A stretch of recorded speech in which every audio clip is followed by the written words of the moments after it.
¿Se ve, doctor?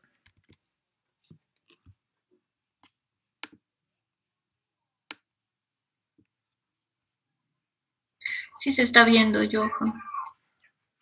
Roylit, a ver, haznos un resumen así de todo lo que vamos a hablar hoy día, en unos 3 a 5 minutos máximo.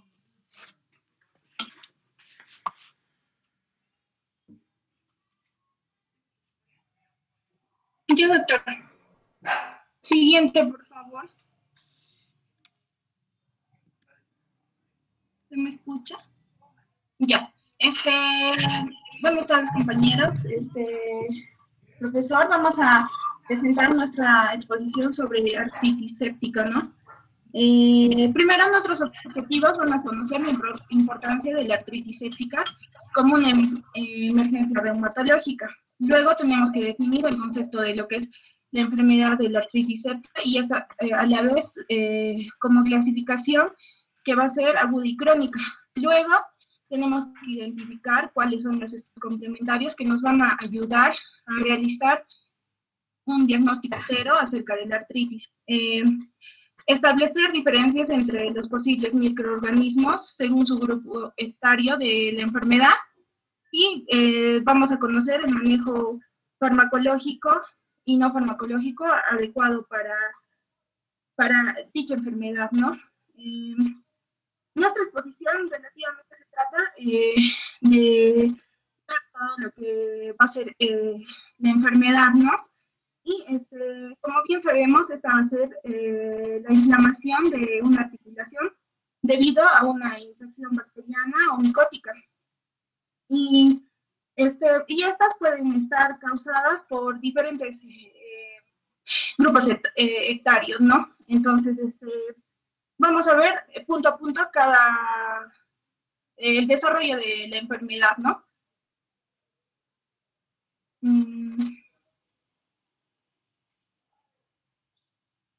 Bueno, también vamos a ver lo que es las causas, los microorganismos. Perdón, Roylit, sigue con la exposición, sigue pasando, disculpa, sigue. Sí, por favor. Es que creo que te dije que hagas resumen, no, quiero que expongas, gracias, disculpa. Ya, doctor. Siguiente, por favor. Ya. Como introducción, vamos a tener que varios microorganismos van a estar implicados en las diversas enfermedades reumatológicas, ¿no? Estas se pueden dar por invasión directa, por infecciones virales. Por ejemplo, la artritis monoarticular crónica puede estar asociada a hongos o micobacterias. Y algunos microorganismos pueden desencadenar una respuesta autoinmune articular, ¿no? Siguiente. Ya. Vamos a tener la artritis infecciosa, que esta va a ser una condición inflamatoria articular, secundaria a la invasión directa de microorganismos, como ya dijimos, que estos van a ser patógenos viables, ¿no? Y esta se denomina una urgencia reumatológica, ya que va a requerir como manejo un adecuado drenaje, ¿no? De la infección y el uso de antibióticos.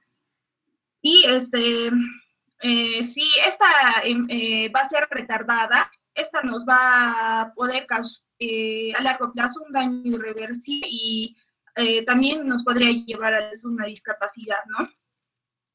Siguiente. En la epidemiología vamos a tener que la incidencia de esta va a ser de 2 a 5 por 100.000 habitantes. La incidencia en niños ya también es de 5.5 a 12 en niños, ¿no? Y la artritis bacteriana tiene mayor prevalencia en pacientes menores de 2 años y mayores de 70 años.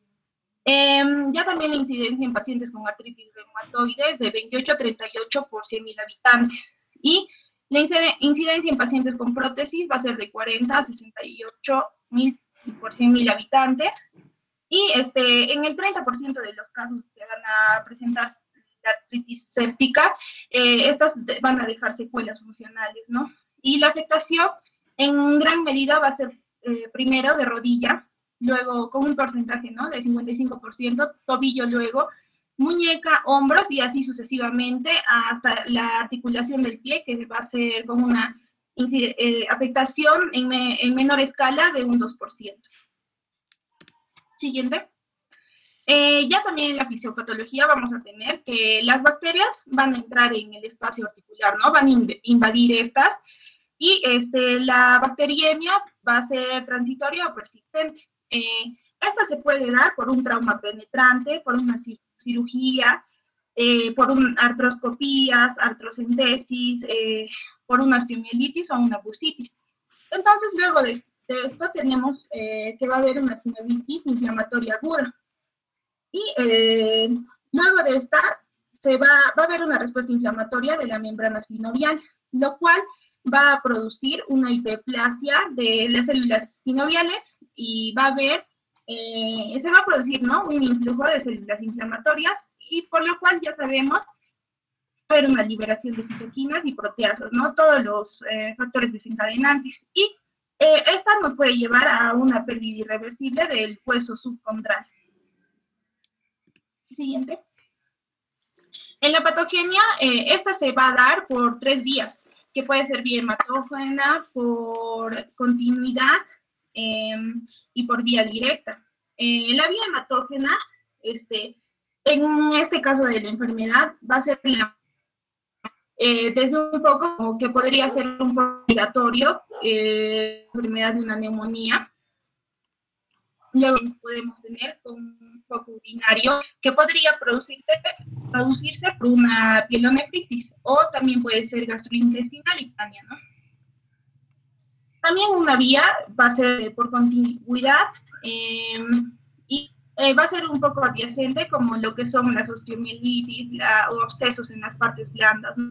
O que lo más común también se puede dar por una prótesis infectada, ¿no? Que quién no ha ido al odontólogo, ¿no? Y también por heridas infectadas.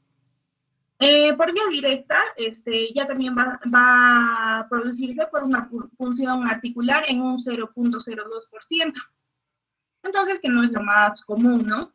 Pero también se puede presentar por artroscopía, o un reemplazo articular, que también lo dijimos. Siguiente. Ya. Los patógenos van a ser, se van a dar por el factor de la virulencia y el tropismo que estos van a tener. Entonces, estos van a ser susceptibles a invadir el líquido sinovial o la sinovia, ¿no? Y va a haber una adherencia a las superficies celulares. Y los más comunes que tenemos serían el estafilococo aureus y la Neisseria gonorrhoeae. Las células sinoviales van a estar desencadenarse lo que son las interleucinas 1B, interleucina C, y estos van a producir lo que son reactantes de fase aguda. Por ende, va a haber una activación del suplemento. Luego también se van a producir, irse hacia el lado, que son los macrófagos y los morfonucleares y los sinoviocitos, ¿no? Y tenemos también el producto de lo que es el factor de necrosis tumoral, la interleucina 8 y el factor G. Siguiente. Ya. En la fisiopatología de la pérdida de la función, vamos a tener un crecimiento bacteriano intraarticular, que va, por ejemplo, desencadenar respuesta inflamatoria y por ende va a haber aumento de proteínas, una disminución de glucosa y una disminución de lo que es el pH. Y esta va a aumentar la densidad del líquido sinovial, el aumento de polimorfonucleares y va a producirse lo que es un depósito de fibrina. Por ende, también en el crecimiento bacteriano intraarticular se va a producir lo que es el pus, ¿no? Y va a haber un aumento de la presión intraarticular y una compresión vascular que esta nos puede llevar a una necrosis. Y entonces se va a formar un tejido granuloso o se puede formar también lo que es abscesos, ¿no? Entonces, como íbamos diciendo, todo esto nos va a llevar a una sola cosa que va a ser destrucción del cartílago y se va a producir también cambios anatómicos en la superficie cartilaginosa, ¿no? Entonces, tenemos que va a haber una pérdida de la función, una disminución de la movilidad y una inflamación. Es por eso que tenemos que hacer el diagnóstico lo más rápido posible, ¿no? Antes de llegar a este cuadro, ¿no? Entonces, ¿por qué se va a producir esta pérdida de función? Porque va a haber una fricción en la superficie cartilaginosa y por ende va a haber una destrucción, ¿no? Y entonces, todo esto es la fisiopatología de la enfermedad, ¿no? Siguiente. Ya, entonces va a haber enzimas liberadas por los leucocitos. Va a presentarse también células sinoviales y cartilaginosas. Entonces, estas van a producir lo que son proteasas, peptidases y colagenasas, que estas como bien sabemos, van a empezar a destruir, ¿no? Y se va a producir una reacción inflamatoria. Luego tenemos, va a presenciarse una hipertrofia sinovial, como ya sabemos, un infiltrado de polimorfonucleares, que es lo más común, ¿no? Y por ende una condrolisis a las de 24 a 72 horas, que eso bien tenemos que recordarlo, ¿no? Y esta va a producir una alteración de la perfusión y una alteración del cartílago, a lo cual no debemos llegar, ¿no? Y va a haber una disminución del glucosaminoglucano. Y por ende tenemos enzimas proteolíticas bacterianas, ¿no? Que estas van a empezar a hacer lo que es la reacción inflamatoria y a la destrucción, ¿no? Como bien dijimos, una condrolisis. También vamos a tener cambios crónicos irreversibles. Puede tener distintas presentaciones, como por ejemplo una trombosis de venas sinoviales, que ya también se va a producir a los 7 días. Y ya a los 10 días va a haber un derrame purulento, ¿no? Sinovial purulento. Muy bien, Royli. Ahora que siga, vamos a darle la oportunidad a Javier, ¿ya? A ver, bueno, recapitulando lo que has dicho, tienes razón, ¿no? Una vez que el patógeno ingrese en la articulación, pues las primeras, ¿ya? Una de las células que va a responder son nuestras células sinoviales. Nosotros tenemos nuestras células sinoviales macrófagos y estas responden produciendo interleuquinas. Eso es su primera acción, ¿no? Las interleuquinas, tú ya lo has dicho, la interleuquina 1, la interleuquina 6, ¿ya? ¿Y qué van a hacer estas interleuquinas? Van a ir a inducir la producción de otras interleuquinas como el TNF, como la interleuquina 8. Hace rato decíamos que la interleuquina 8 llama neutrófilos, ¿no? Llama células de defensa, los neutrófilos, los atrae, ¿ya? Pero también induce la presencia y el crecimiento de polimorfonucleares, como los neutrófilos, macrófagos, ¿ya? Y más sinoviocitos, que son células sinoviales, ¿ya? Y al final, pues, como resultado, para destruir al germen, pues, se va a activar el complemento. La activación del complemento, cuyo producto final es su misión final es destruir a través del complejo de ataque de membrana, ¿ya? Eso es lo más importante. Y fíjense cómo lo que has dicho también es muy cierto. La artritis infecciosa es una emergencia, ¿ya? ¿Por qué? Porque desde ya comienza a haber liberación de proteasas, de enzimas, de peptidasas, colagenasas.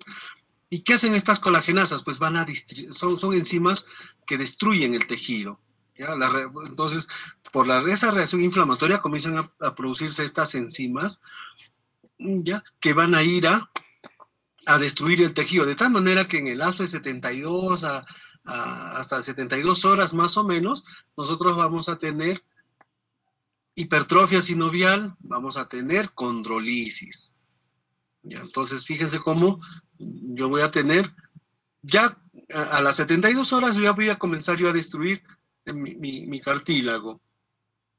Pero, ¿qué es lo que pasa si yo no lo trato a tiempo, no lo trato adecuadamente, no hago un buen drenaje de la articulación? Pues a la semana ya yo voy a tener cambios irreversibles. Voy a tener más destrucción del cartílago, voy a tener posiblemente trombosis de las venas sinoviales, como ha dicho Royli, ¿ya? A partir de los 10 días ya pues esa articulación va a estar muy comprometida, y probablemente pues esa articulación vaya a la discapacidad. Por eso es que es la importancia, ¿no? Por esta línea de tiempo es importante que nosotros pues debamos de manejar y tratar de manera adecuada a estos procesos infecciosos, porque al final pues nos van a llevar a cambios degenerativos del cartílago, lo van a destruir, ¿ya? Y después yo no voy a poder regenerar cartílago, o inclusive voy a comenzar a tener cambios anatómicos, tanto del hueso subcondral como de los tejidos vecinos. Uno de los elementos que más hace daño es el aumento de la presión intraarticular. No se olviden, el aumento de la presión intraarticular. Por lo tanto, en muchos de los casos nosotros sospechamos de artritis séptica, lo primero que hacemos es descomprimimos. ¿Y cómo descomprimimos? A través de una artrocentesis. Si se trata de rodilla, pues por donde entren ustedes van a entrar seguramente a la articulación y tienen que aspirar.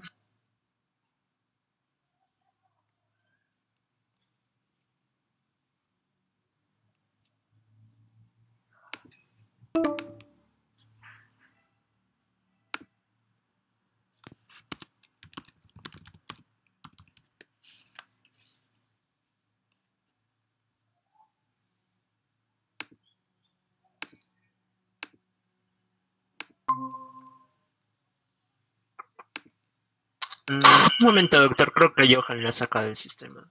Ya, entonces, Amplac nomás, a ver. Doctor, ¿se ve la pantalla? Me saco el sistema, lo siento. Sí. Ya, perdón. Ahora sí.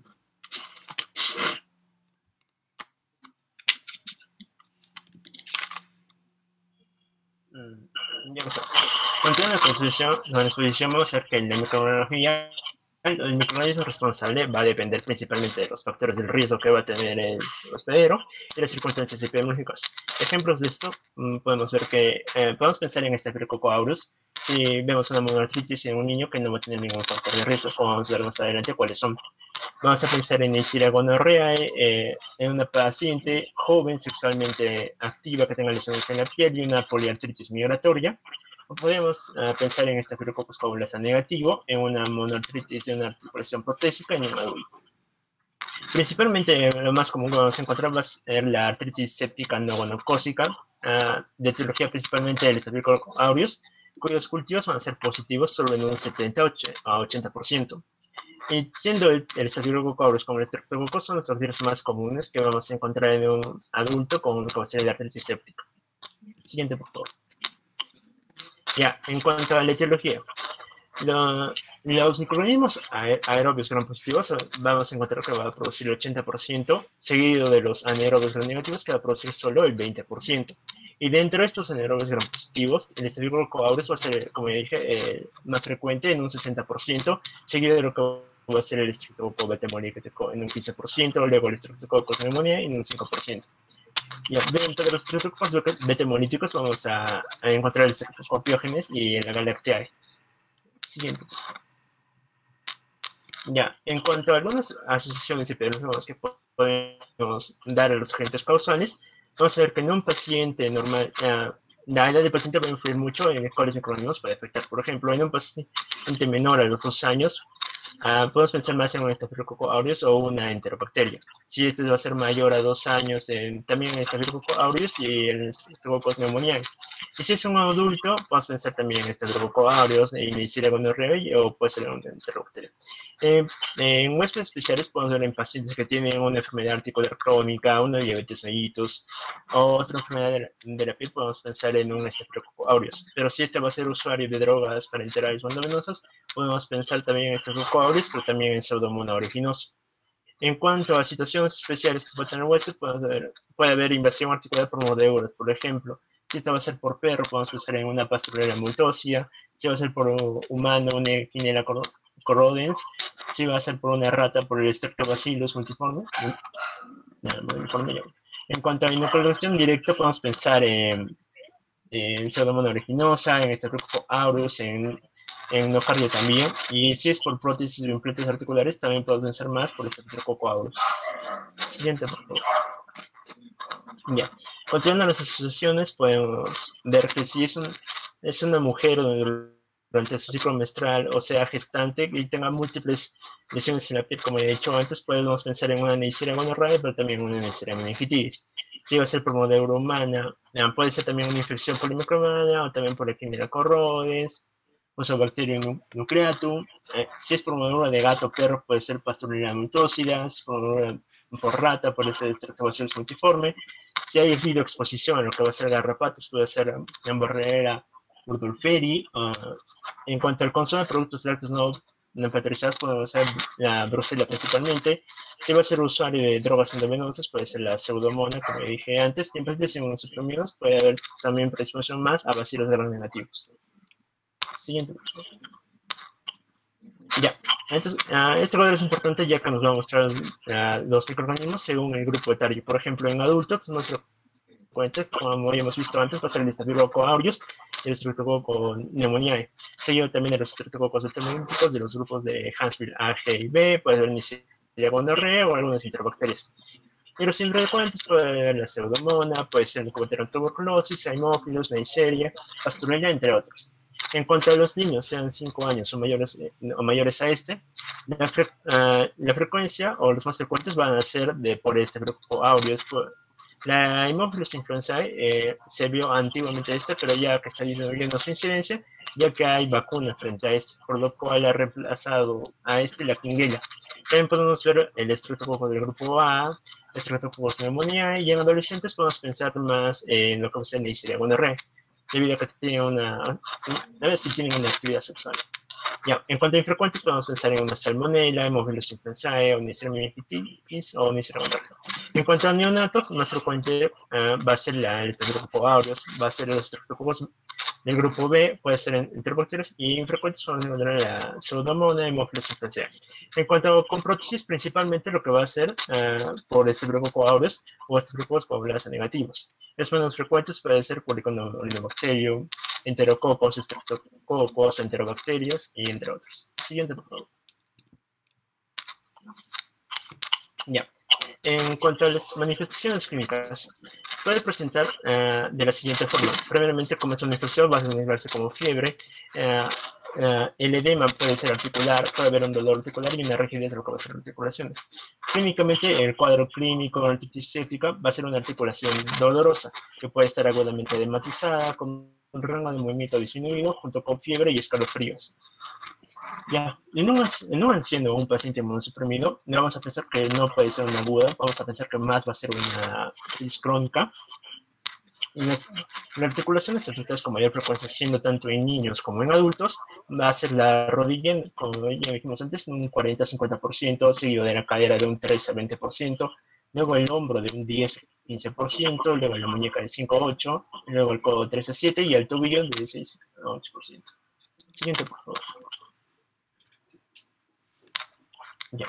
En cuanto a las infecciones articulares, tanto sacroiliaca o esternoclavicular, se va a hacer más principalmente al uso de drogas endovenosas.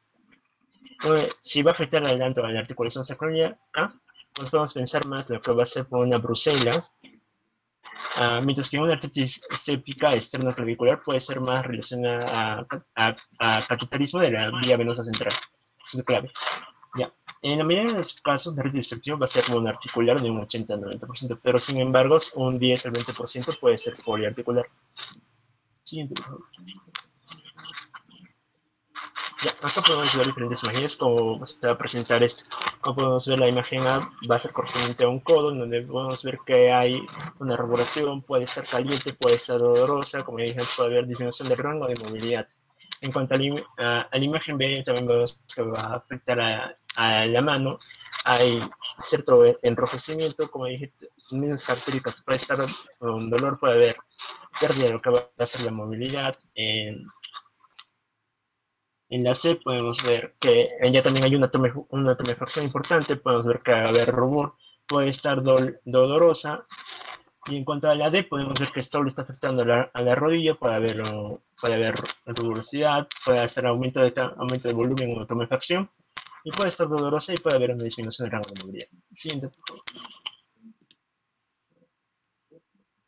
Ya, como vemos, va a ser un inicio agudo. Más del 80% de los pacientes va a ser la presentación monoarticular, Principalmente la fiebre va a ser un signo característico en un 80%, seguido de los escalofríos, obviamente puede estar con un malestar general. En cuanto a la clínica articular, van a haber signos inflamatorios, como puede ver en las imágenes. Puede haber una articulación va a estar caliente, dolorosa, eritematosa o edematosa, y los rangos van a estar disminuidos. Puede haber junto con ellos una leucocitosis, los restantes de fase seguro van a estar elevados, pueden haber este PCR, el BCG o la LDH. Siguiente.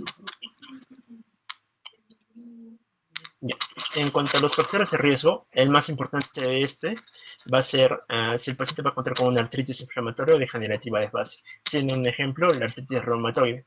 Sello de estos en pacientes que sean mayores de 65 años, que han usado drogas endovenosas, o pacientes alcohólicos o con diabetes, se ha usado una inyección intraarticular de corticoides, se ha tenido una infección en la piel, si sean pacientes inmunosuprimidos, ya sea por VIH o medicamentosa, o si presentan prótesis articulares.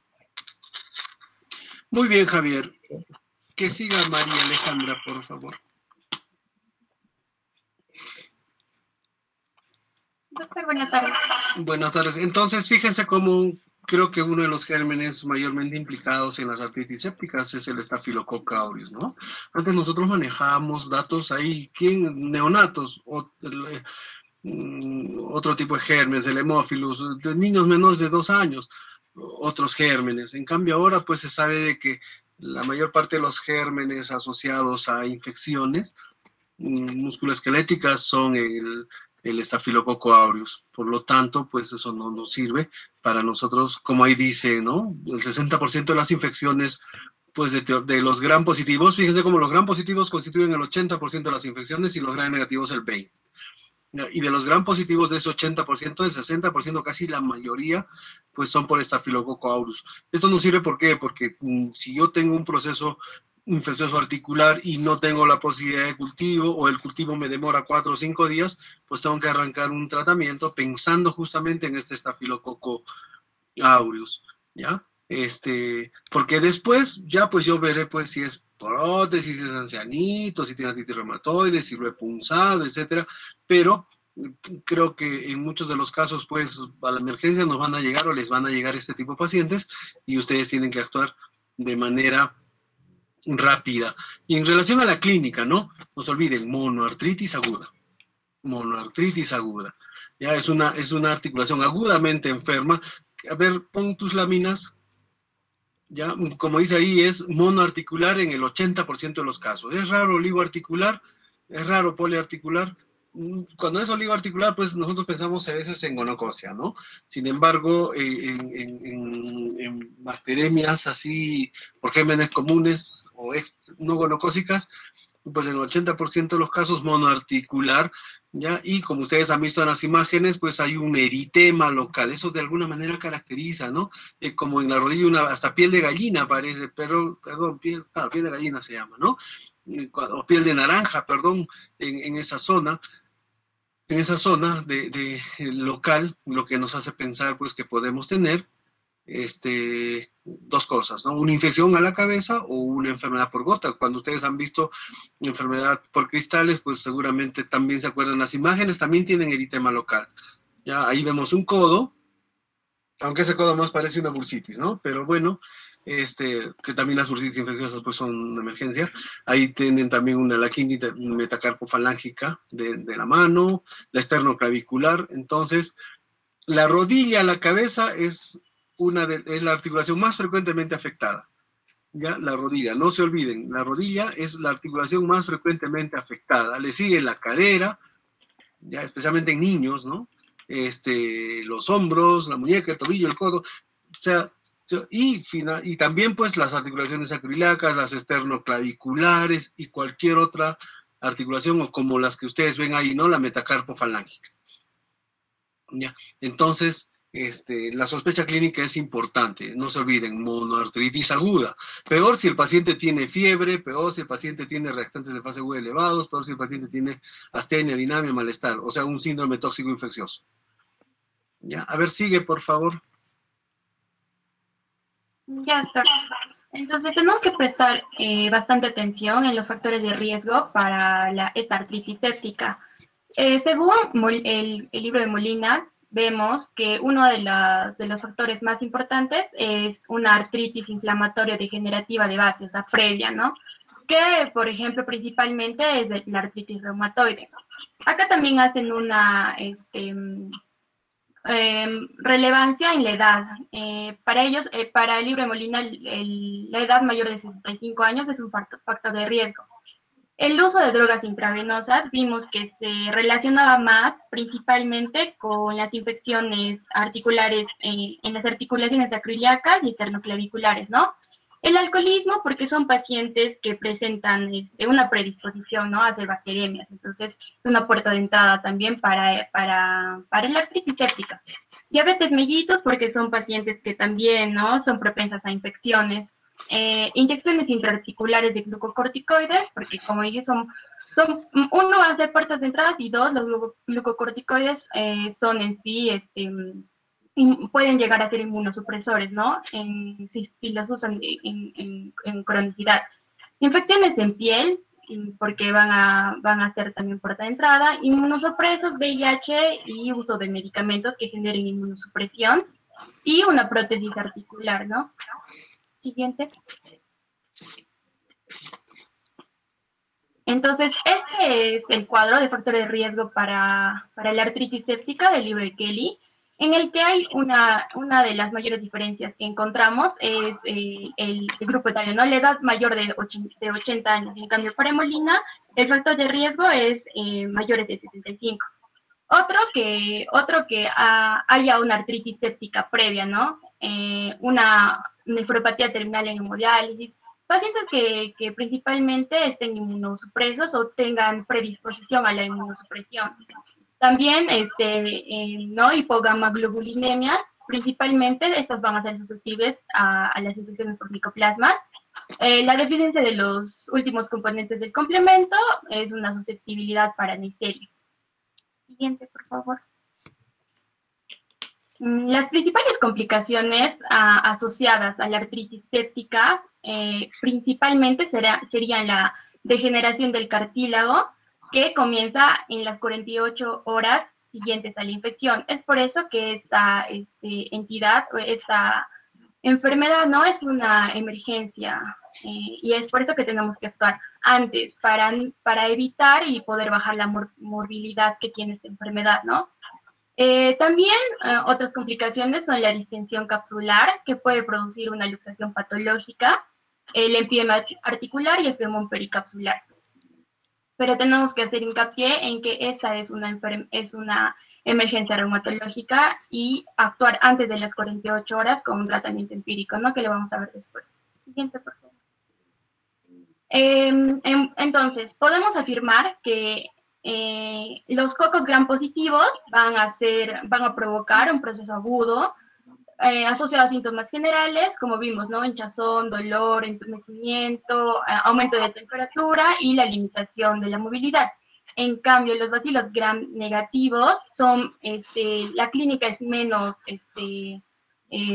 los síntomas son menos, se notan menos, por así decirlo, su curso es más indolente.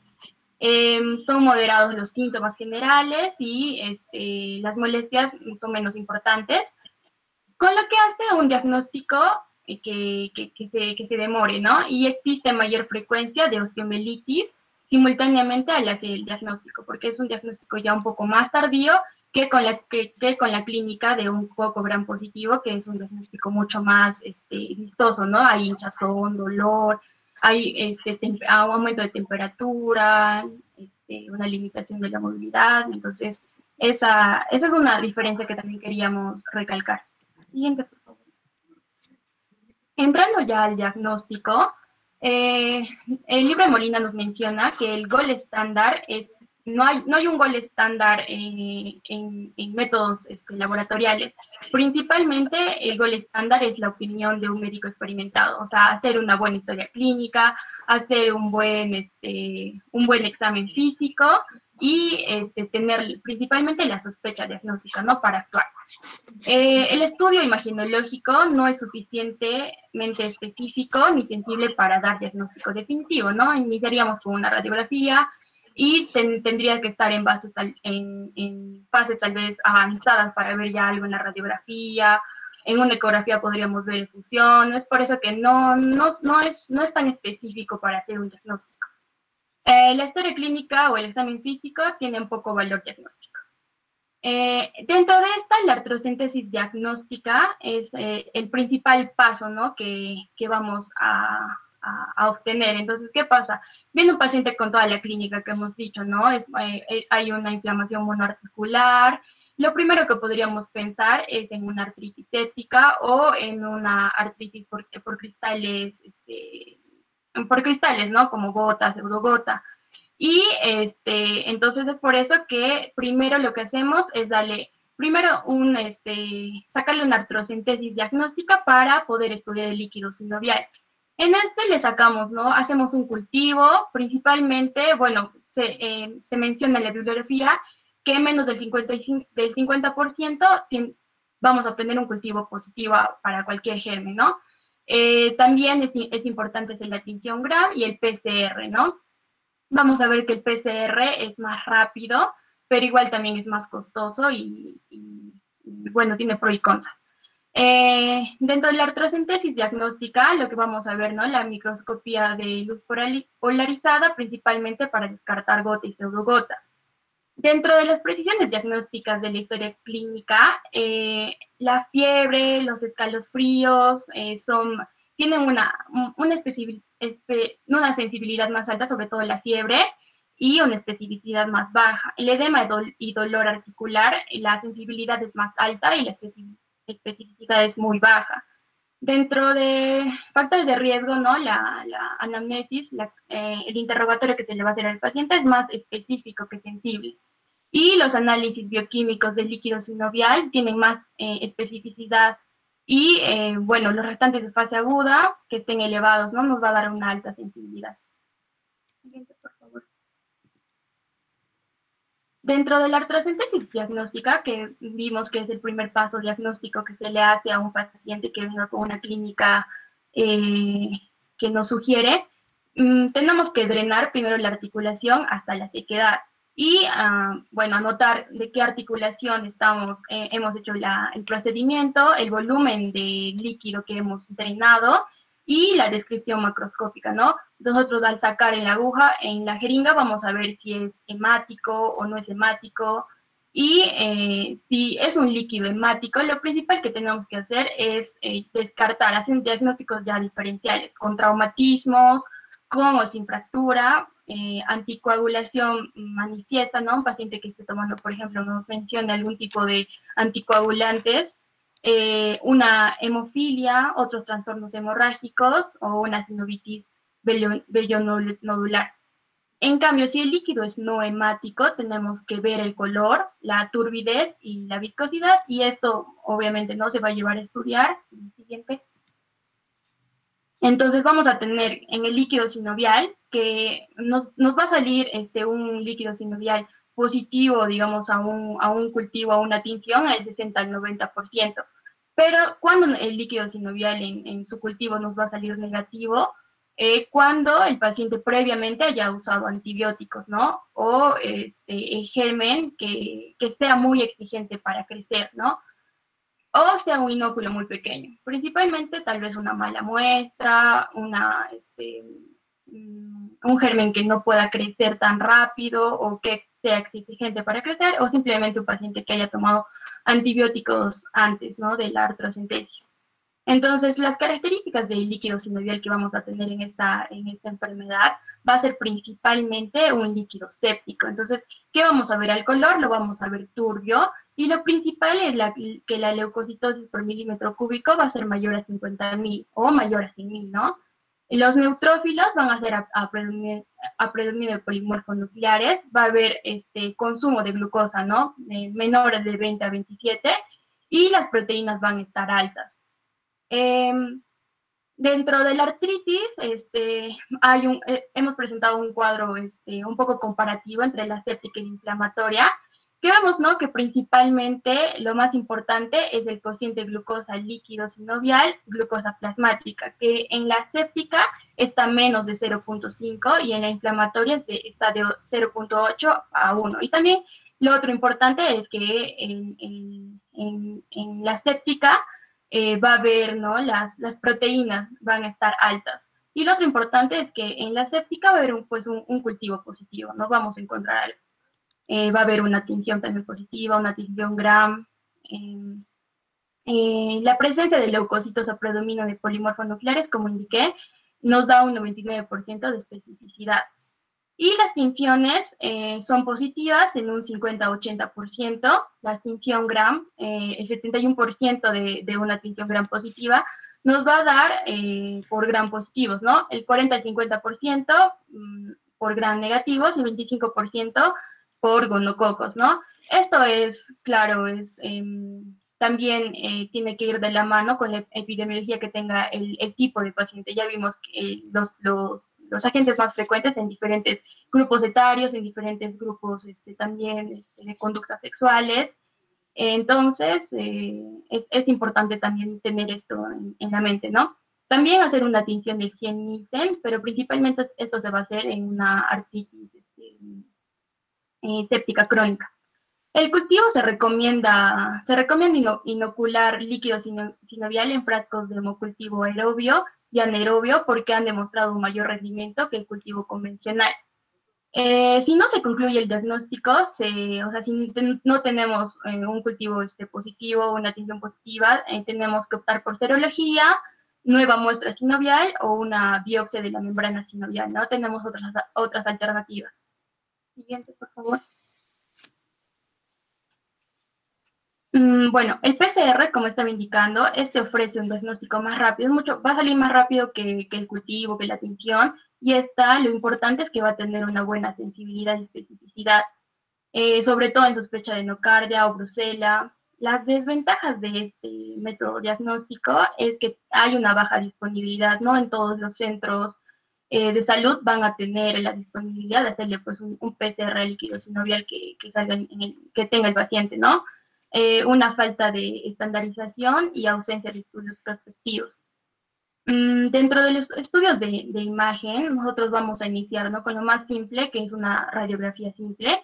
Es la primera elección y principalmente va a servir para excluir osteomielitis, que se va a dar más en niños, y excluir artritis en microcristalina por depósitos de cristales de pirofosfato de calcio, CPPD, ¿no?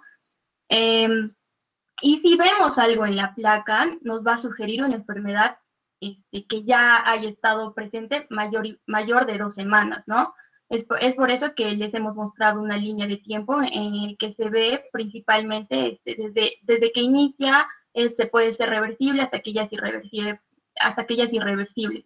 Cuando nosotros tenemos una radiografía simple con algún tipo de muestra, o sea, vemos algo en la placa, esto ya es de una enfermedad que ya ha avanzado, ¿no? Una artritis séptica que ya está avanzada, no está en sus inicios, por así decirlo. Entonces, ¿qué cosa es lo que vamos a ver en una radiografía? Principalmente, lo primero que vamos a ver va a ser el aumento de los tejidos blandos periarticulares, ¿no? Va a ser lo primero o lo inicial que se puede observar en una radiografía. Después de esta, una disminución del espacio articular con compromiso articular, ¿no? Después, una desmineralización ósea subcondral o epifisaria. Después, un borramiento e irregularidad del contorno de la articulación. Y finalmente vamos a ver, ¿no? Una destrucción de la superficie articular. Cabe resaltar que esto es en el orden ¿cómo se diría? Desde que inicia hasta que se va severizando el cuadro, ¿no? En orden de severidad. Cronológico. Cronológico de daño. Sí, cronológico de daño. O sea, el inicio va a ser solo vamos a ver tejidos blandos periarticulares, ¿no? Una disminución del espacio articular y al final vamos a ver ya en la radiografía una destrucción de las superficies articulares, que es por lo que nosotros tratamos de actuar más antes, ¿no? Una emergencia reumatológica para que no ocurra esto y el paciente no aumente su morbilidad, no quede discapacitado. Siguiente, por favor. Otro estudio es la resonancia magnética, ¿no? Esta puede evidenciarse infecciones de las articulaciones sacroiliacas, esternoclaviculares y la columna vertebral. Si se dan cuenta, son articulaciones un poco más que no se pueda evidenciar rápidamente con por ejemplo, una radiografía, una ecografía. Entonces, son articulaciones un poco más difíciles de poder estudiarse, ¿no? También se puede evidenciar una erosión ósea precoz gracias a la resonancia magnética y también la extensión a tejidos blandos y facilitar la artrosíntesis de articulaciones que son difíciles, ¿no? Como hombro, caderas, la sacroiliaca. De igual manera, la gamografía ósea, la ventaja que tiene este examen es en niños para identificar osteomielitis cesárea. Y su desventaja es que no puede identificar causas sépticas no infecciosas de la inflamación articular. La ecografía, la ventaja que tiene es en afección de la cadera, ¿no? Para detectar acumulación de líquidos, sirve como guía para la aspiración, y su desventaja es que tiene una baja especificidad y sensibilidad. La ecografía nos puede ayudar también para hacer la artrosíntesis, ¿no? Como guía ecográfica. También cabe mencionar. Siguiente, por favor. Ya. En el diagnóstico diferencial de una monoartritis aguda, como vimos, o sea, un paciente que viene con una monoartritis aguda, vamos a pensar en tres cosas, ¿no? O puede ser séptica, o puede ser inflamatoria, o puede ser no inflamatoria, ¿no? Una artritis traumática, una osteoartritis. En la séptica ya sabemos una bacteriana, ¿no? Y la inflamatoria, una gota, pseudogota, artritis reumatoide monoarticular o una artritis seronegativa. Entonces es importante hacer este diagnóstico diferencial con estas tres tipos de monoartritis aguda que podemos obtener en un paciente, ¿no? La infección poliarticular ocurre comúnmente en pacientes con artritis preexistentes y pueden tener un resultado desfavorable. Pero también tenemos que tener en cuenta que una poliartritis aguda de origen séptico se puede dar, ¿no? Por la Neisseria gonorrea. Entonces ahí tendríamos que ver en qué tipo de paciente, ¿no? La Neisseria gonorrea va a ser principalmente va a generar una artritis séptica en una paciente mujer de una edad en la que tenga una actividad sexual activa y es básicamente el proceso de epidemiología, ¿no? Tenemos que también mirarlo. Siguiente. Muy bien, María Alejandra. Que siga Lisandro. Entonces, ustedes han visto que pues, el diagnóstico diferencial de la artritis séptica es con las enfermedades que se parecen, ¿no? La gota, la pseudogota. La artritis reumatoide, pero el inicio, en algún momento inicia, y especialmente cuando la artritis reumatoide inicia monoarticular o en grandes articulaciones. Eso ocurre generalmente en varones o algunos grupos etarios, como los adultos, en donde el inicio de la artritis reumatoide pues, puede ser agudo, ¿no? Hoy día, mañana ya está hinchada la rodilla o el tobillo, ¿ya? ¿Cuál sería de repente el punto de diferencia? Pues la piel vecina. En la gota, en la artritis bacteriana, como la piel vecina pues no tiene tanto compromiso en la artritis reumatoide, ¿ya? En cambio sí lo tiene, como ustedes han visto en la artritis bacteriana, o en la artritis gotosa, o en la pseudogota. Lo propio con las espondiloartritis, ¿no? O la artritis seronegativa, como han puesto ahí vuestros compañeros. En las espondiloartritis también, ¿no? No nos olvidemos de que las espondiloartritis tienen predominio en miembros inferiores, grandes articulaciones. Pueden tener artritis de cadera, artritis de rodilla, de tobillo, y lo propio, ¿no? Lo propio, la piel vecina de repente es la que nos dice, sí, pues esto no va para séptico. Ya, a veces la piel vecina es la que no nos ayuda. ¿Ya? Algo también que no se describe mucho, yo lo utilizo, es la presencia de ganglio satélite. en el examen físico, ¿no? Si yo tengo ganglio satélite, a pesar, si es en rodilla, en tobillo, pues inguinal o popliteo o ganglio safeno, que pueda palparlo, que esté doloroso, pues eso también me orienta a que pueda o no ser un proceso infeccioso, ¿ya? La radiografía es importante, sí. Como ustedes han visto en etapas iniciales, tal vez no nos sirve mucho, no es de mucha utilidad, pero en etapas posteriores, sí, inclusive como les comentaba a algunos de los grupos cuando hemos hecho casos de artritis séptica, pues algunas veces nos damos cuenta del tiempo de evolución según las imágenes radiográficas, ¿ya? Y también pues nos ayuda, ¿no? Ejemplo, paciente varón de 32 años con diagnóstico de artritis séptica de 2 semanas de evolución. Le pedimos una radiografía y está normal. Ah, pues eso no es séptico. Y si es séptico, recién se estará infectando. ¿Ya? ¿Pero por qué? Porque fíjense cómo hay cambios radiográficos que pueden presentarse, ¿ya? La articulación del hombro, la articulación de la cadera, son articulaciones profundas, ¿ya? Que son muchas veces difíciles de evaluar.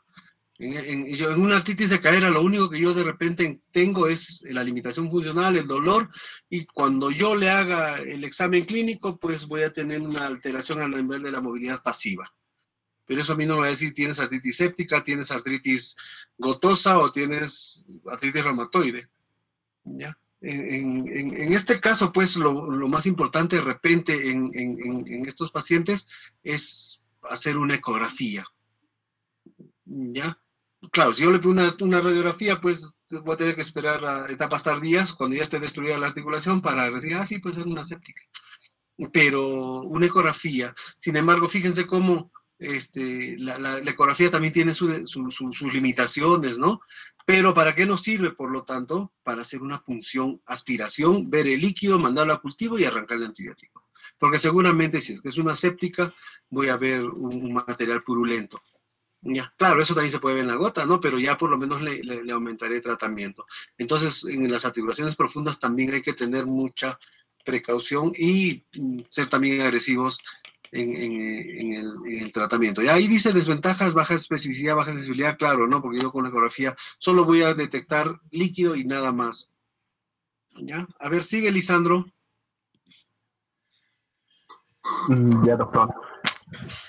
Continuando con los diagnósticos diferenciales, vamos a ver que, bueno, lo que es la artritis séptica puede tener muchos diagnósticos diferenciales y estos van a depender justamente cuando, o vamos a pensar en estos diagnósticos diferenciales cuando tengamos una tinción gran o un cultivo que sale negativo. Entonces, cuando salga negativo lo que es una tinción gran o un cultivo, podemos pensar en todas estas enfermedades, ¿no? Entre los cuales los principales de diagnóstico diferencial tendríamos que ver lo que es la artritis reumatoide juvenil, la gota, la pseudogota y también ver lo que es una artritis séptica que así parcialmente tratada, ¿no? Serían los principales diagnósticos diferenciales que tenemos que evidenciar. Siguiente diapositiva. Ya, ahora continuamos con el tratamiento.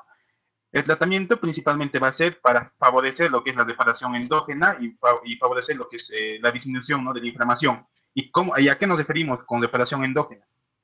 Nos dimos a que si nosotros usamos lo que es el antibiótico o el drenaje, que es nuestro principal tratamiento, vamos a hacer que al atacar al germen vamos a disminuir lo que es la progresión del daño articular y de esta manera vamos a apoyar indirectamente a lo que es la reparación endógena de la misma articulación. Y también con los antibióticos, al atacar lo que es al germen, vamos a disminuir lo que son los fenómenos de daño articular, ¿no? Y de esta forma también vamos a disminuir lo que es los mecanismos de inflamación. Entonces, el tratamiento va a ser de dos formas: un tratamiento antibiótico y un tratamiento farmacológico y un tratamiento no farmacológico. Lo que es referente al tratamiento farmacológico, nos vamos a ir por la antibioterapia, y dentro de la antibioterapia vamos a tener lo que es el tratamiento empírico, que posteriormente lo vamos a decir, y vamos a tener un tratamiento ya más específico, ¿no? Ya basándonos lo que es en un cultivo y un antimicrobiograma. Siguiente diapositiva, por favor. Ya. Acá vamos a tener dos puntos de vista muy diferentes. Uno dado por lo que nos dice el libro Molina, de lo que es referente a la terapia empírica y otro lo que nos dice el Kelly. Vamos a comenzar lo que nos dice Molina, que el tratamiento, una terapia empírica, ¿no? Como ya anteriormente mencionaron mis compañeros, antes de iniciar el tratamiento, sí o sí tenemos que hacer lo que es una síntesis de forma diagnóstica. Y también lo que es, ¿por qué? Porque ya mencionaron mis compañeros, ¿no? Si es que nosotros comenzamos con una antibioterapia precoz, sin haber hecho lo que es una autocentesis para lo que es el líquido sinovial, lo que vamos a obtener en el líquido sinovial va a ser falsos positivos, o bueno, falsos negativos en este caso, ¿no? Entonces, la terapia empírica que le vamos a comenzar lo que es una artritis infecciosa tiene que ser posterior a una autocentesis. Y lo que nos dice Molina es que la terapia empírica va a depender, ¿no? De la sospecha del médico tratante. Como ya mencionamos en la exposición, el principal agente va a ser un germen que es, bueno, un gran positivo. Entonces, nosotros, cuando el médico tratante llega a la conclusión de que puede ser una artritis séptica, por la misma epidemiología, vamos a sospechar lo que va a ser un gran positivo. En todo caso, vamos a ver si es un gran positivo, hay que ver si es que es digamos, un paciente que es menor de edad, entonces vamos a sospechar que el riesgo de ser un vecino resistente es muy poco. Que sea por infección de gonococo es muy poco porque no tiene una actividad sexual activa. Entonces, podemos sospechar que es no de un Staphylococcus aureus, o bueno, que es un paciente que tiene bajo riesgo de estos dos, ¿no? De que sea un MALSA y de que sea una infección por gonococo. Entonces, en este caso, el médico tratante va a optar por el uso de oxacilina, lo que son una cefalosporina de primera generación. La dosis de oxacilina se dice que en forma general se puede usar 2 gramos por cada 4 horas. Y bueno, las cefalosporinas de primera generación también nos dice el tratamiento que tenemos que iniciar con un tratamiento parenteral, ¿no? Podríamos optar por lo que es la cefasolina o la cefaloquina, ¿no? Que son las presentaciones parenterales más conocidas. Luego, ¿qué pasa si viene un paciente que es adulto, que, que tiene lo que es diabetes mellitus, o es un paciente que va en hemodiálisis, o hace poco ha sido hospitalizado?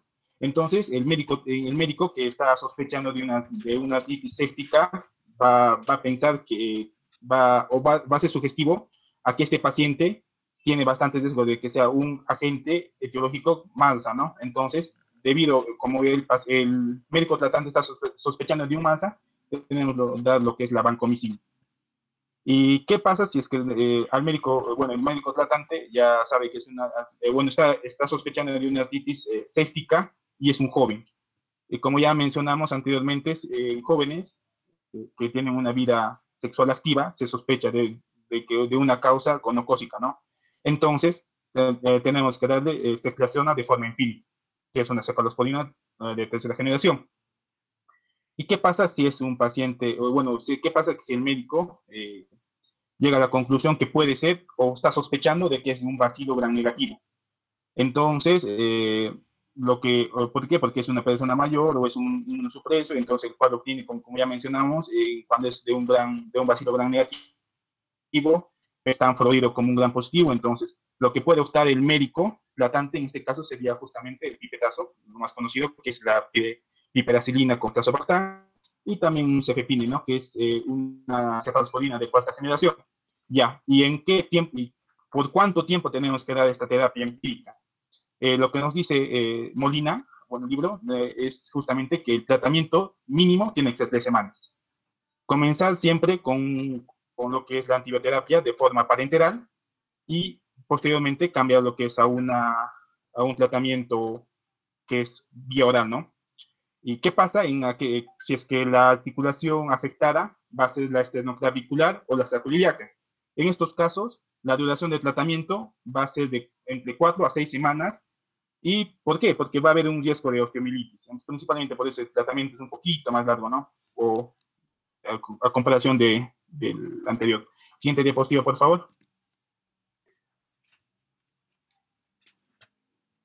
Ya, ¿y qué es lo que nos dice el primer? El primer lo que nos dice también de lo que es referente a la terapia, a lo que es a la terapia antibiótica de forma, lo que nos refiere, ¿no? a la terapia empírica es que Premio nos dice que nosotros, antes de comenzar lo que es la terapia empírica, tenemos que haber hecho una tinción gran. ¿Por qué no un cultivo? Porque el cultivo demora más tiempo a comparación de una tinción gran, ¿no? Entonces, nosotros allá tener el resultado de una tinción gran, ya podemos dar lo que es un régimen de antibióticos. Si en la tinción gran nos sale que es un gran positivo, entonces ya sospechamos, ¿no? Si es un estafilococo o un estreptococo. Si es que nosotros tenemos la sospecha de que puede ser un estafilococo, entonces nosotros comenzaríamos la terapia empírica con una ampicilina o oxacilina, ¿no? Y si es que nuestro paciente, sospechamos que nuestro paciente es un consumidor de drogas endovenosas, podemos agregar a la anaficilina o oxacilina lo que es un aminoglúcido, ¿no? Y si es que sospechamos que el gran positivo puede ser, o el agente etiológico puede ser un estreptococo, solo simplemente damos, ¿no?, lo que es la anaficilina o oxacilina, que es el tratamiento de forma empírica para un gran positivo. ¿Y qué pasa si es que en nuestra tinción nos sale que es un gran negativo? Entonces podemos estar sospechando de un bacilo o de un diplococo, ¿no? En el caso de que nosotros tengamos la sospecha más de un bacilo, podemos optar por tratamiento empírico, va a ser lo que es la nacilina u oxacilina más un aminoglúcido. Y si es que sospechamos de un gonococo, se le va a dar, ¿no?, ceftriaxona principalmente, o también se puede optar por la cefotaxima. ¿Y qué pasa en aquellos pacientes que presentan o tienen lo que son una prótesis articular o han estado hospitalizados recientemente? En estos pacientes podemos optar por lo que es, o sospechamos justamente, ¿no? Porque si tiene ya un paciente una prótesis articular o ha sido hospitalizado recientemente, el agente, lo más posible, que sea un MALSA. Entonces, a sospechar de un MALSA, tenemos que dar vancomicina. ¿Y qué es lo que nos dice Preimer en el caso de que no tengamos a la disposición lo que es una tinción gran? ¿De qué manera damos el tratamiento si no tenemos un resultado de tinción, ¿no? Entonces, lo que nos dice Preimer es justamente comenzar el tratamiento antibiótico de forma empírica con una ampicilina u oxacilina. Ahí se le puede agregar lo que es la ceftriaxona o cefotaxima, ¿no? Para cubrir todo lo que es todos los agentes etiológicos que tienen más prevalencia en esta enfermedad, ¿no?, que son más comunes. Y claro, siempre, ¿no?, si es que nuestro paciente sospechamos o nos refiere que usa drogas endovenosas, agregar lo que es un aminoglúcido. Siguiente diapositiva, por favor. Ya, bueno, ¿qué nos dice el Kelly? Esa es la referencia que hemos tomado para la exposición, lo que es después del tratamiento. El Kelly nos dice que, bueno, esto ya son tratamientos específicos, ¿no? Una vez que ya tengamos la sospecha del microorganismo en específico. Por ejemplo, nos sale que en la tinción gran tenemos lo que es un coco gran positivo. Ya sabemos que el microorganismo es un estafilococo aureus meticino sensible, o una meticino sensible. Entonces, ¿qué antibióticos podemos usar?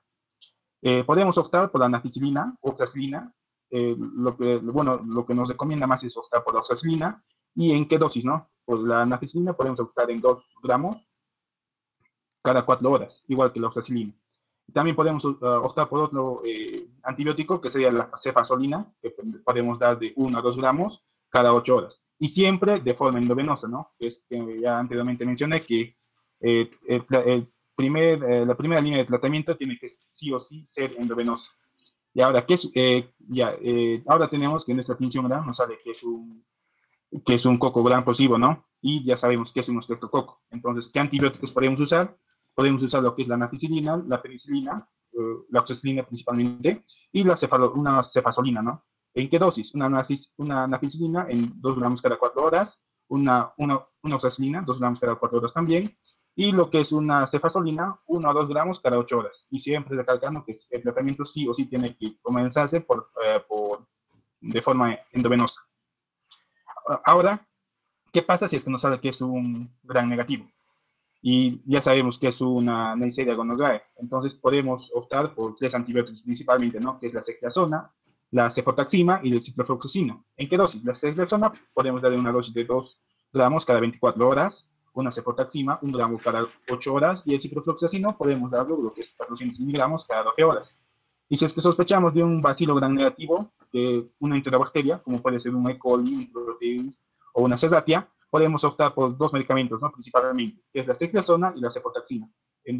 Ambos 2 gramos, ¿no? Solo varía lo que es el tiempo. La ceftriaxona 2 gramos cada 24 horas y lo que es la cefotaxima 2 gramos cada 8 horas. ¿Y qué pasa si es que, si es que nos da el resultado que es una pseudomonas? Entonces, en este caso, vamos a recurrir a los antibióticos, ¿no? Al cefepime, que la dosis es 2 gramos cada 12 horas, la piperacilina, que es 3 gramos cada 6 horas, y podemos dar también, ¿no? Lo que es el imipenem con gentamicina, ¿no? Imipenem en 500 gramos cada 6 horas, y la gentamicina, dependiendo del peso, ¿no? 7 miligramos por kilo cada 24 horas. Siguiente diapositiva, por favor.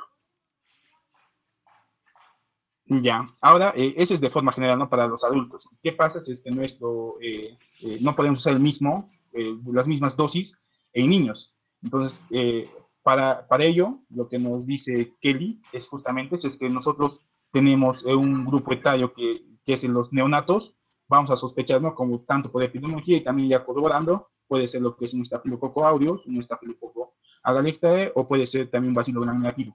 Entonces, ¿qué antibióticos podemos usar? Podemos usar lo que es básicamente dos, ¿no? La combinación de naficilina más cefotaxima, que sería una primera opción, la más recomendable también, y la segunda que sería la gentamicina. ¿En qué dosis?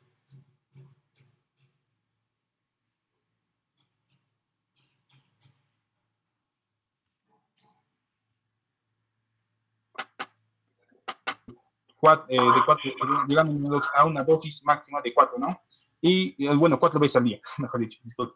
Y lo que es la cefotaxima, 150 miligramos kilogramos día, 3 veces al día. Y si es que optamos por lo que es la gentamicina, que es otra terapia que podemos usar para los neonatos con estos microorganismos, sería 5 a 7 miligramos kilogramos día, 3 veces al día, ¿no? Y ahí, ¿qué pasa si es que el grupo etario va a ser niños menores a 5 años? Entonces, los posibles microorganismos que podemos identificar en este grupo, los más comunes también son el Staphylococcus aureus, que está presente en todos los grupos, el Haemophilus influenzae, que anteriormente, ya como mencionado en la exposición, era el principal de este grupo etario, pero que debido a la vacuna ya pasó a un segundo plano, y también lo que es el Piógenes y el Pneumoniae, ¿no? Entonces serían los principales microorganismos que tendríamos en este grupo etario. ¿Y con qué terapia o con qué antibióticos podemos iniciar nuestro tratamiento? Tendríamos también, en este caso, tendríamos tres opciones. La naficilina más la cefotaxima, es igual que en un neonato, solo con una diferencia, que las dosis van a ser más altas, ¿no? La naficilina va a ser, en este caso, 150 miligramos kilogramo día, 4 veces al día, ¿no? Y lo que es la cefotaxima va a ser entre 100 a 150 miligramos kilogramo al día, entre 3 a 4 veces. Como vemos, respecto a un neonato, va a ser un poco mayor la dosis, ¿no?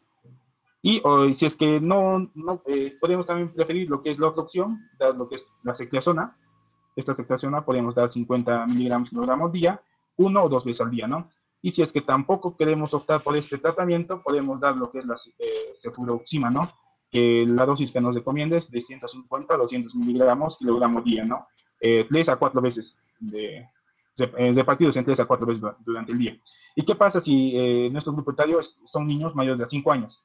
Entonces, los principales microorganismos o los que podemos identificar serían el Staphylococcus aureus y, bueno, también el Piógenes, ¿no? Entonces, en este caso, podemos optar por la terapia individual, ¿no? Que sería la naficilina o también lo que sería la cefazolina, ¿no? Lo que es referente a la naficilina, lo que nos recomienda es dar 150 miligramos kilogramos día, 4 veces al día. Y lo que es referente a la cefazolina, nos recomienda dar 50 miligramos kilogramos día, 3 a 4 veces al día. ¿Y qué pasa si es que nuestro paciente es un adolescente? Como ya hemos mencionado anteriormente, por epidemiología y por ello, sospechamos que es básicamente, llegamos a la conclusión que es nuestro paciente sexualmente activo. Entonces, ¿cuál es nuestro principal microorganismo a sospechar o corroborar? Sería justamente, ¿no?, la Neisseria gonorrea. Entonces, el antibiótico de preferencia para este grupo va a ser justamente la ceftriaxona, ¿no? 50 miligramos kilogramo día, 1 o 2 veces al día. Siguiente diapositiva, por favor. Ya, eso sería todo lo que es referente al tratamiento antibiótico, ¿no? Al tratamiento farmacológico. Ahora veríamos lo que es el tratamiento no farmacológico. dentro del tratamiento no farmacológico tendríamos lo que iniciaríamos con el tratamiento de drenaje del material purulento. Esto se puede hacer justo al inicio, ¿no? Como ya mencionamos, al rato de hacer una artrocentesis de forma diagnóstica, también podemos aprovechar para drenar todo el material purulento. ¿Cuáles son los beneficios de hacer el drenado de material purulento? Es que vamos a disminuir el dolor al paciente, la presión intraarticular va a ser bastante disminuida, y si es que no va a haber una presión intraarticular, vamos a hacer que la circulación esté menos disminuida, o bueno, vamos a hacer que la circulación, o sea, haya una mejor circulación, y de esta forma no se llegue a lo que es una necrosis del cartílago, ¿no?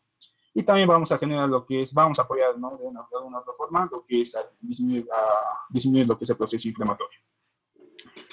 Luego, si es que en caso de que no podemos recurrir a una artrocentesis, que sería lo más fácil o lo primero a realizar para un drenaje de material purulento en la articulación, podemos optar lo que es un drenaje quirúrgico, ¿no? O una artroscopía, que serían los siguientes, lo siguiente a una artrocentesis.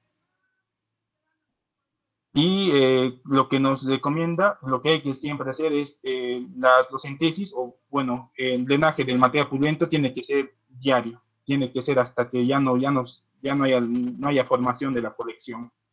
Y si es que es posible, estar en cada drenaje, hacer un nuevo análisis, ¿no? del líquido sinovial para saber si es que el microorganismo ya está siendo ya combatido o no, para ver la progresión, ¿no? de cómo está yendo el tratamiento para el patógeno, ¿no? Siguiente diapositiva, por favor.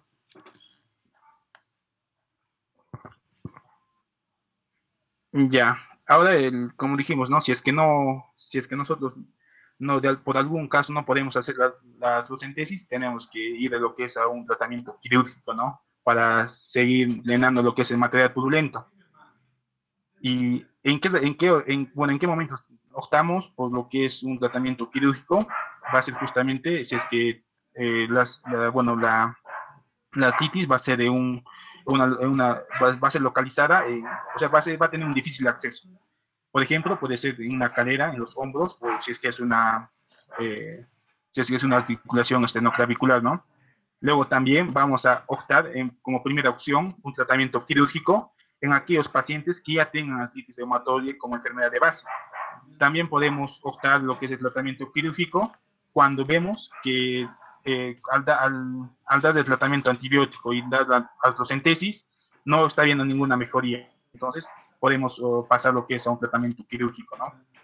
Y luego también podemos optar por lo que es el tratamiento quirúrgico cuando mediante la artrocentesis no llegamos a sacar todo el material purulento, ¿no? Y también si es que nuestro paciente ya posee lo que es una prótesis articular, evitamos o ya nos recurrimos a la artrocentesis, sino de frente a lo que es un tratamiento quirúrgico. Y también podemos, cuando hay la existencia de un acceso de tejido blando, o también hay una osteomielitis asociada, ¿no?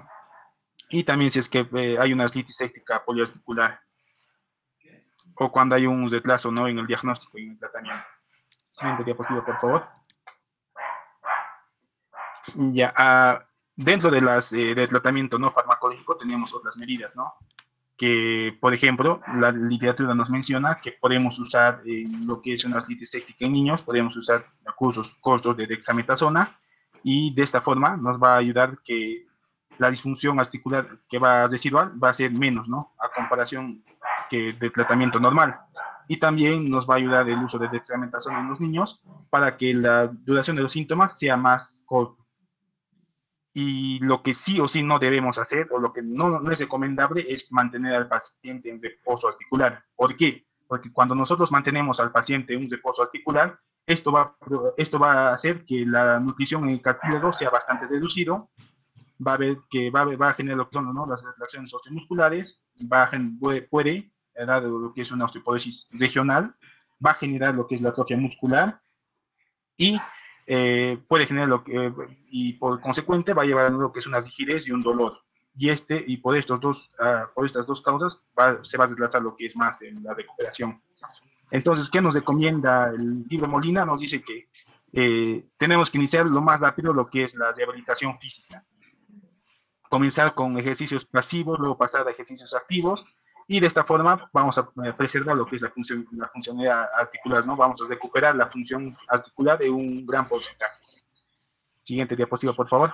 Muy bien, Lisandro. Que siga, Dayana.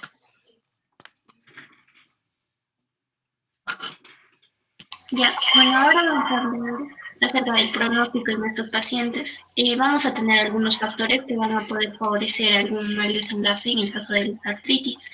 Primero vamos a tener la ancianidad, la artritis previa en el caso de que hayan tenido alguna artritis infecciosa, o también si tienen artritis reumatoide. Vamos a tener la presencia del material sintético, ya sean como las prótesis, el retraso en el diagnóstico o alguna infección poliarticular, más de 3 articulaciones. En estos pacientes con una artritis séptica no gonocócica pueden llegar a tener secuelas en un 10 a un 73%, lo cual va a tener una reducción persistente de la funcionalidad y además dar un dolor crónico. El pronóstico va a depender también del diagnóstico y del tratamiento oportuno, ya que en estos pacientes es importante comenzar un tratamiento precoz porque va a ser una urgencia reumatológica. La mortalidad en el caso de la artritis séptica va a ir desde un 5 a un 20%. Si va a aumentar en caso de que sean ancianos, diabéticos, en una artritis reumatoide, que la presentación más frecuente es poliarticular, o en una osteoartritis. Siguiente, por favor. Bien, la segunda parte va a ser la artritis infecciosa crónica.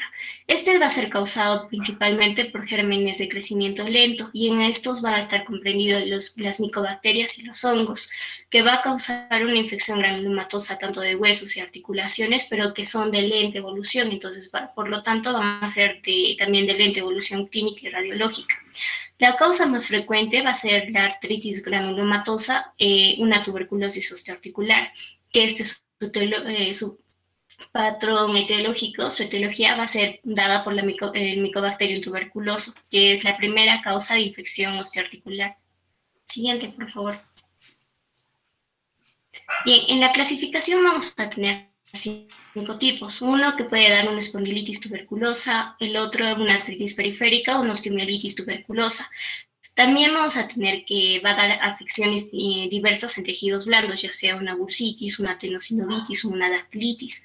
Y en el caso de la enfermedad de Ponset, que va a ser una artritis reactiva del bacilo tuberculoso, pero que normalmente la enfermedad de Ponset se denomina una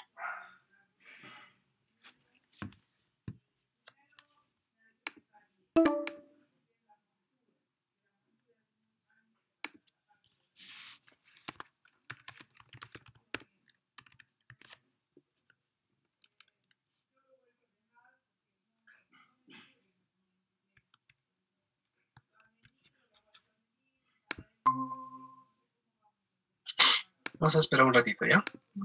Ya, doctor.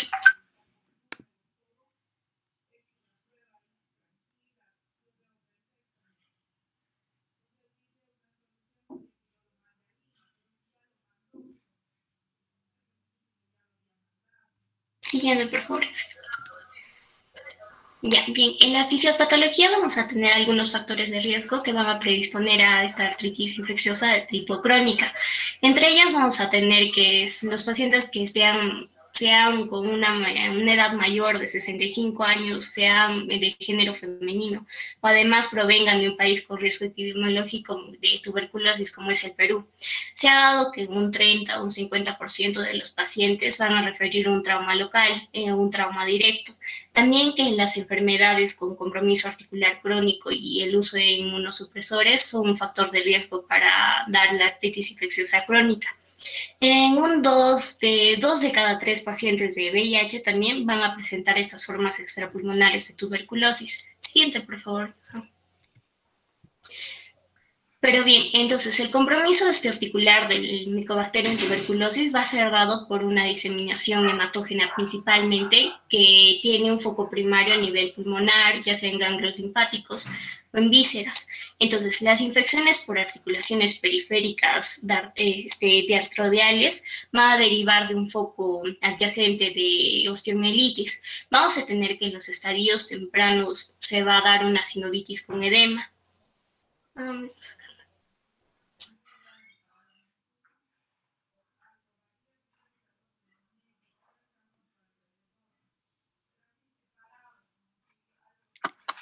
¿Le saco el sistema? Sí, Vamos a esperar un ratito, ¿ya?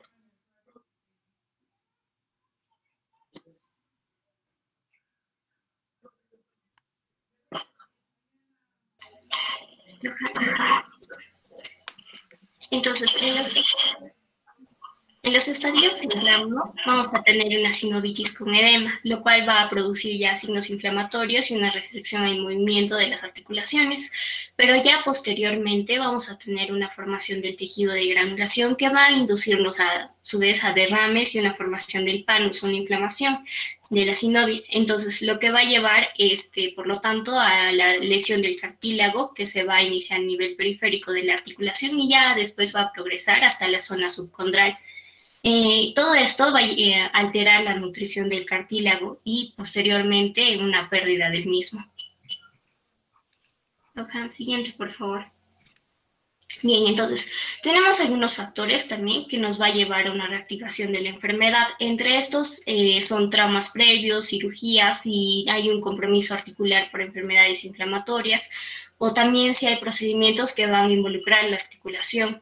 En caso de la osteomielitis y la artritis causada por hongos, se va a dar primero una diseminación hematógena.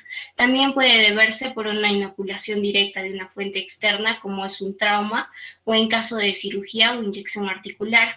Y también por extensión directa desde un foco adyacente. Entonces, resaltando que ambas van a ser por diseminación hematógena. Y esto se va a deber porque hay una rica vascularización en el tejido sinovial. También que el foco inicial de diseminación va a depender de tanto de los factores del patógeno como del paciente o del hospedero. Siguiente, por favor. Bien. La microbiología vamos a tener que el Mycobacterium tuberculosis es el principal patógeno de esta artritis infecciosa crónica, pero también nos puede dar algunos otros tipos de Mycobacterium, ya sea bovis, africano o el microti, pero van a tener una frecuencia muy baja. Entre los organismos micóticos es poco frecuente, pero los que van a resaltar son tanto la Candida, Aspergillus o el Sporotrix schenki. Siguiente, por favor. Bien, para las manifestaciones clínicas vamos a ver que el curso clínico va a ser indolente. Además va a haber una destrucción del hueso y de la articulación, tanto que el dolor y el edema local que van a presentar los pacientes van a ser los síntomas más frecuentes. En estos pacientes, en un 13 a un 15% van a presentar fiebre y pérdida de peso, y en un 12 a un 15% la evolución prolongada de la enfermedad se va a asociar a las fístulas, abscesos y deformidades, siendo así que solo se va a considerar una tuberculosis cuando se va a encontrar una fístula o se va a observar alguna deformidad. Entre un 85 y un 88% de las artritis tuberculosas, estas se presentan de una forma de monoartritis crónica que va a afectar principalmente o frecuentemente a las rodillas y a la cadera. Siguiente, por favor.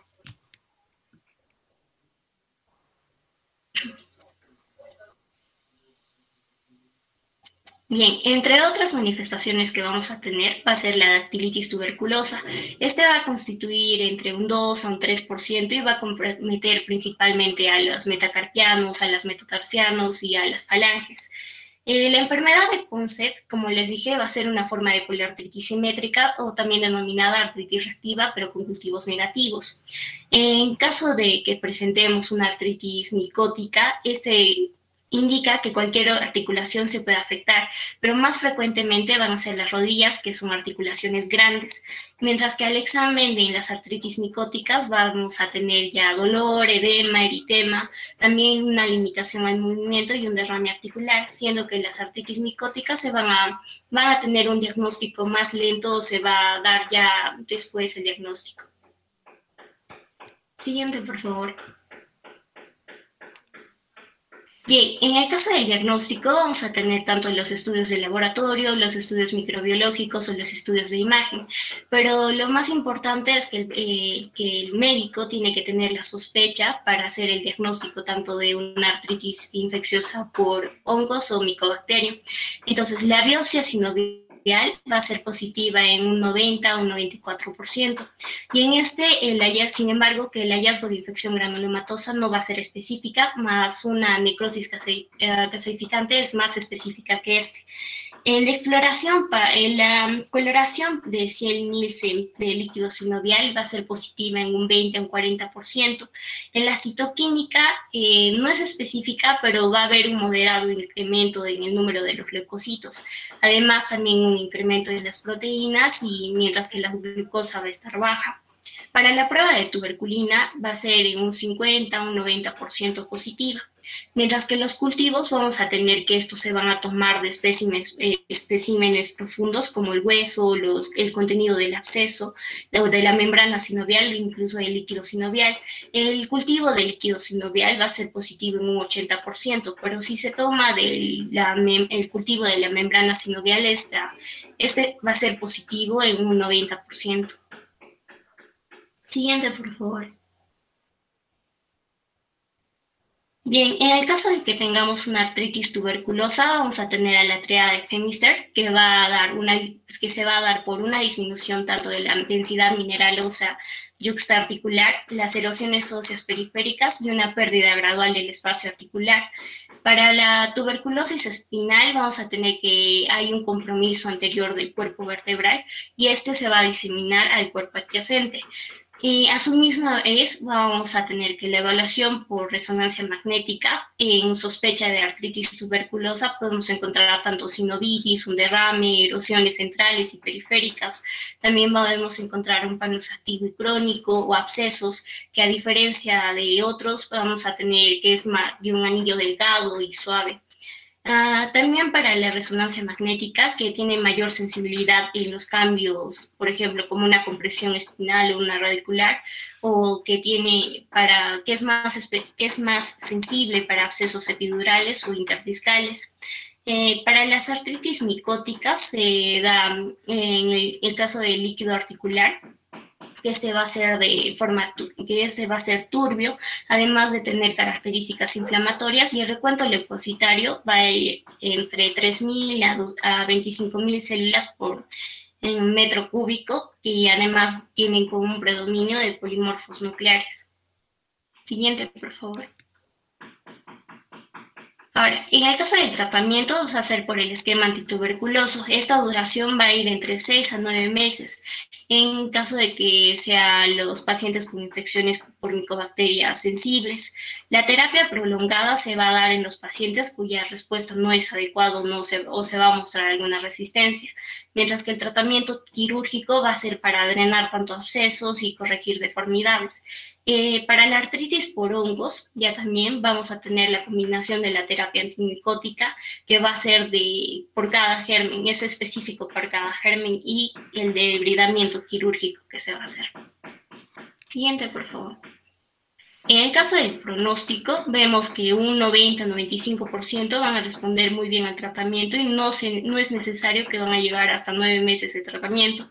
Sin embargo, vamos a tener recaídas en a promedio de 6 meses de la terapia, pero no se sabe qué factores la determinan. Sin embargo, la mala adherencia al tratamiento es uno de los factores más importantes de resistencia al mismo. Siguiente, por favor. Eso es todo, doctor. Gracias.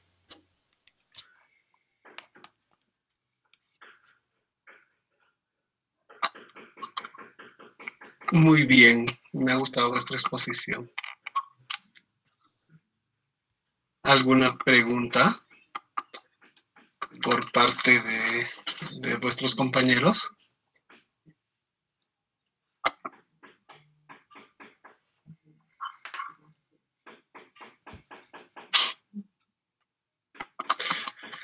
Bueno, entonces no habiendo preguntas, pues fíjense cómo la importancia de las artritis sépticas, ¿no? No se olviden que la artritis séptica es una emergencia en relación a la artritis tuberculosa, que son infecciones crónicas, y como cualquier infección crónica, como una monoartritis crónica, pues nos debe hacer pensar en algún proceso granulomatoso infeccioso, como los que han escuchado, o de repente en algunas neoplasias. Por lo tanto, en estos casos la biopsia es importante, la biopsia de la membrana sinovial, que la vamos a observar al microscopio, la biopsia que la vamos a ver y que la vamos a cultivar.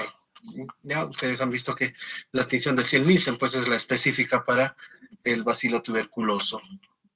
Y finalmente el tratamiento, pues Lisandro ya ha sido muy extenso en el tratamiento. De alguna manera bueno, sabe bastante, pero de alguna manera malo, porque ya pues ya tengo yo para preguntar para vuestras preguntas. Sin embargo, pienso que lo básico que tienen que saber es con lo que contamos nosotros en nuestros hospitales, ¿no?